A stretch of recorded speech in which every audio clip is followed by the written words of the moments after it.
না ওই ফোনটাকে ওর কাছে বিক্রি করে দেবো, না হয় ওরে বন্ধক দিয়া দেবো। মানে এরকম লোক কার কাছে পামু?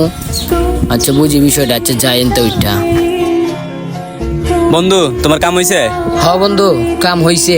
হৃদয় তোরে কি বলছে, যাইবো নাকি? হয় হ্যাঁ বন্ধু, হৃদয় তো কইছে কালকে যাইবো। আচ্ছা ঠিক আছে, তাহলে তুই থাক, আমি যাই, আর তুই কালকে আয় পড়িস। আচ্ছা ঠিক আছে।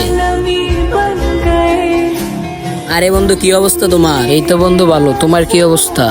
আলহামদুলিল্লাহ বন্ধু ভালো। তো বন্ধু তোমার আমি একটা কথা কমু, কেউ যদি না বলো আমার অনেক উপকার হইব। কি সমস্যা বন্ধু তুমি বলো, তোমার কিভাবে উপকার করতে পারি? বেশি কিছু লাগবো না, ওই যে আমার শখের ফোনটা ওটা বিক্রি করে দিমু। আমার টাকার দরকার ইমার্জেন্সি, হয়তো তুমি বন্ধকও নিতে পারো, না হয় টাকা দিয়া কিনতেও পারো। অন কি করবা তুমি বলো? আরে বন্ধু কি সমস্যা, ফোন দিবা টাকা নিবা, কোনো সমস্যা নাই। আচ্ছা ঠিক আছে বন্ধু, তো ফোনটা ভালোভাবে চালাইও, আমার শখের ফোন ছিল।